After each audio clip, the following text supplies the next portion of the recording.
Good morning, guys. It's 9 o'clock na.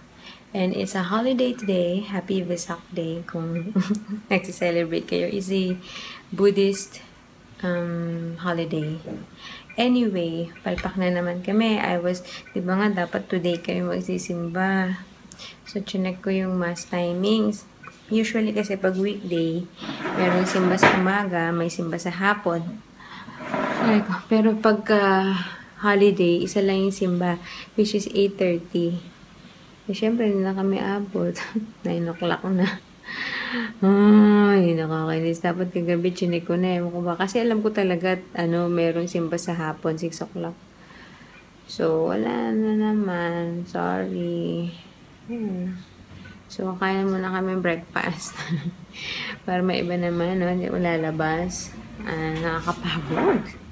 Anyway, yun lang. Good morning, guys. Good morning.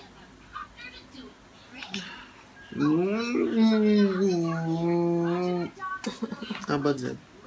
How about Zeb? Zeb, it's your Zeb, turn. talk to baby.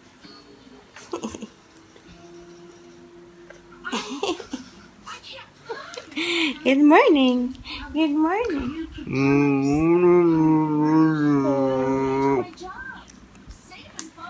Wait.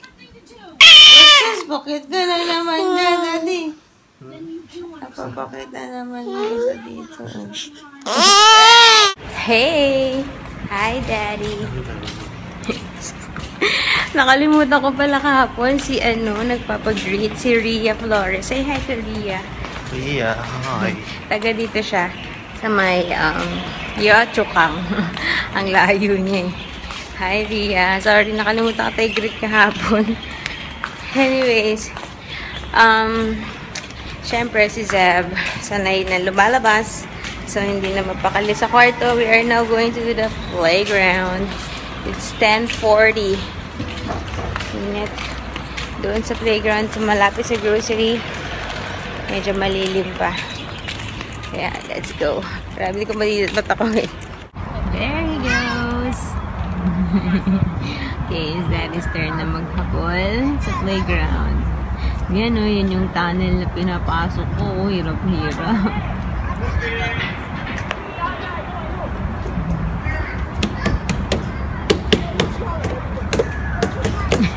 Tulad yan si Zeb. Go up, Zeb!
Daddy, what do you want for lunch?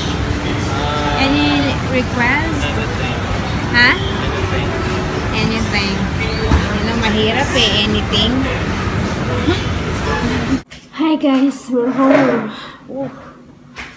Wala ka. Anyways, ayan. Nag-grocery kami for, ano sabi ko na pala, no? Diaper, milk, and for today's ulam. And I also bought cherry. I love it. And then, ayun, so, nirequest lang ni Daddy sarsyadong isda. And, yung fish na binili ko, ginugol ko talaga kasi hindi ko alam kung anong Tagalog nito. Pero ito kasi nilai kong binibiling isda pag kanyari magpiprito. Ayan. Tapos yung pangalan nakalagay sa label, Celar. So, nung ginugol ko, ito daw yung matang baka sa Tagalog or sa atin. Matang baka. Anyways, meron pa isa dun eh, kuning. Kunning. Pero, pag ginugugol ko, ang lumalabas yung Cunning. Which is, hindi yun ang hinahanap ko.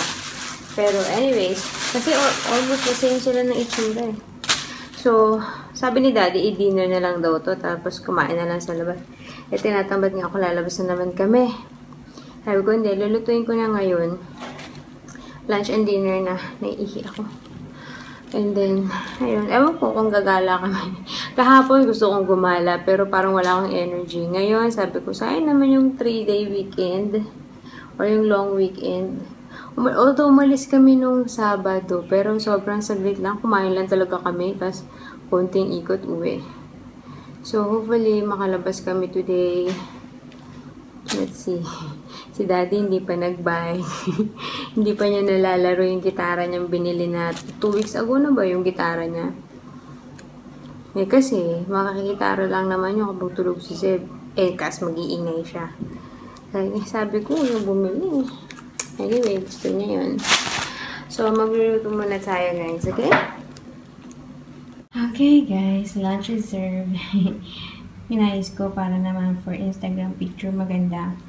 Ito, gusto ko kumain mamaya ng prito lang. Walang sabaw. So, kasi kahit sa bahay namin, nakahiwalay lahat yung sabaw sa prito. Kasi papa ko ayaw. So, ayan. Pero ito, nilihinalo kasi para sa Instagram. Pero, yeah, kain tayo. Almost 1 o'clock na. Mag-8 walaga na. And, si Zeb tulog. So, yeah, let's eat, guys. Hi!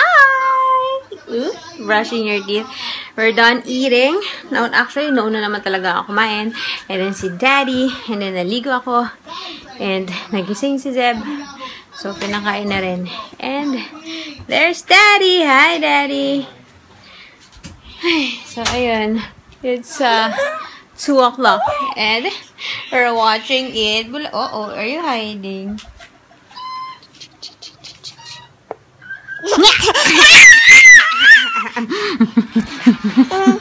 Okay, mag-vlog daw siya. Hi. Where are you going? Hi, Daddy. Hey, ano oras pala? Hindi ka kita. 4 something. We're gonna go have merienda. There's a yogurt place. Liao. Nagtatrabaho pa lang ako. Bukas na yun eh. Pero hindi naman ganun ka-OA. Lagi mahaba yung pila doon. So, tingnan natin. More than a year na. Hindi pa rin sila over. Ayun na. Go in. Daddy's feeding the birds para lumapit. Ang lakas ng pang-amoy nila. Grabe.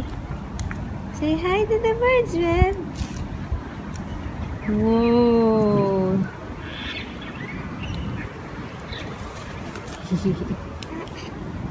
Say hi, birds. Uh-oh. Say hi.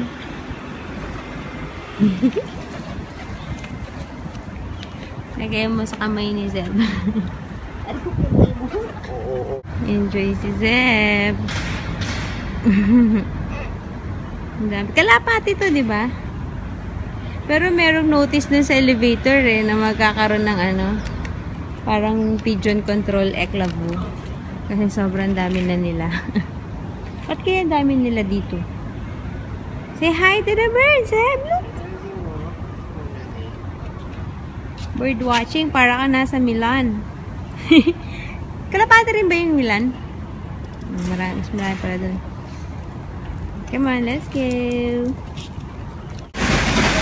Open na pala yung Changi. Hindi ko na nag-check in. Pagbalik na lang pala kami dadaan sa Changi para hindi pa uwi si Zeb sa ano. May playground kasi dun eh. Sabi ko, duman na sila sa playground. My mommy is window shopping. Kaso pagpapawisan. So, pagbalik na lang. Okay? Is that okay? Is that okay? Yeah? So, let's go. Beautiful day. Pumila. Ano ba pumila?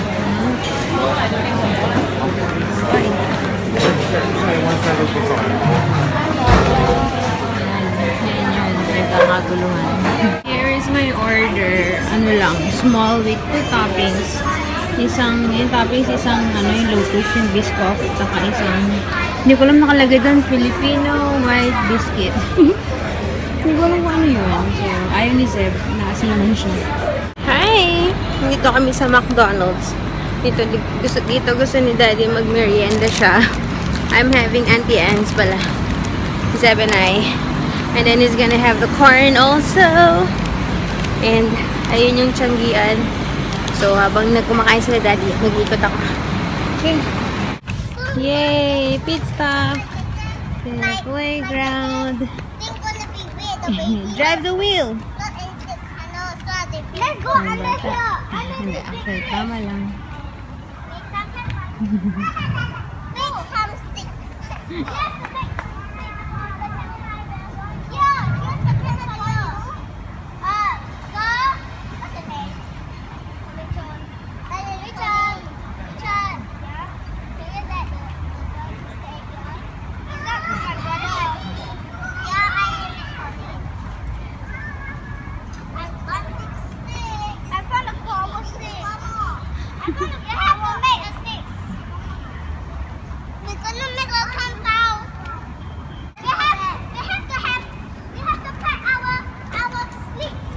Zeb!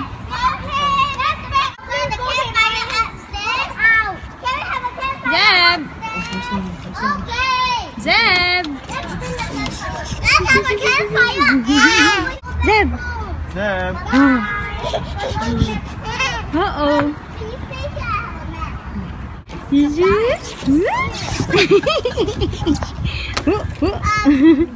Uh-oh. Hi guys, we're back home. And si Zeb is freshly bathed. Grabe yung pawis niya kanina sa playground. It's already 7:10, so napakain na rin. We're just preparing for him to go to sleep, hopefully. Oh, don't put. And then, I'm so happy dahil dumating na yung housemate ko. Umuwi siya ng Thursday. Ngayon, bumalik siya dito. And, tinalhan niya ako ng siniguelas. I'm so happy. I'm so touched. Si Maris. Si Maris. Ano ba yan? Hindi mo alam. Hindi mo napansin na wala siya ilang araw. Yung Thursday siya umalis.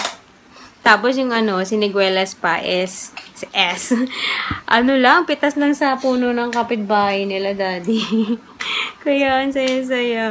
Sabi sa palengke daw, di daw sila nakakita. Buti yung kapitbahay nila, meron. Kaya, yung grabe natupad yung pangarap ko. Ang tagal-tagal. Ang tagal ko na dinakain. More than 6 years na siguro. So, ayan. Kasi, sa kasalanan niya ni Perfecta, si Joy, nakita ko nag-post siya.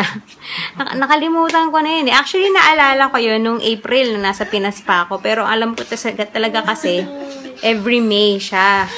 Kaya na, sabi ko, nung nag-book na nga kami, sabi ko, yun ako, hindi na naman ang makakaya ng siniguelas. Kasi nga, diba, May yun. Buti na lang. So, yun. Mamayang gabi, lalantakan ko yun. Nilagay ko sa ref para malamig. Ang dami nga eh. Hindi ko alam kung ilang kilo yun. Buti. Kasya sa bagahe niya.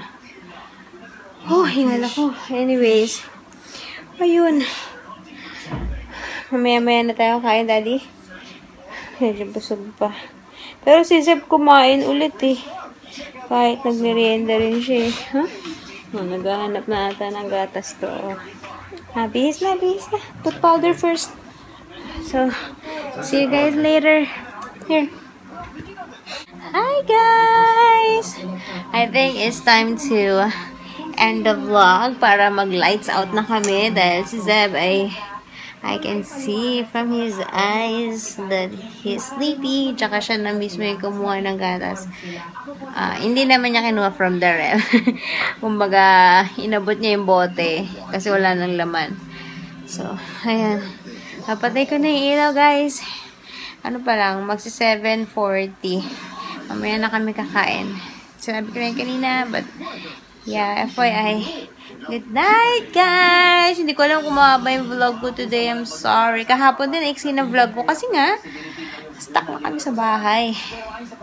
Anyways, I'll see you guys tomorrow. Excited na ako kumain ng siniguelas mamayang gabi. Kapag tulog na to, kasi agawin eh. So, see you tomorrow!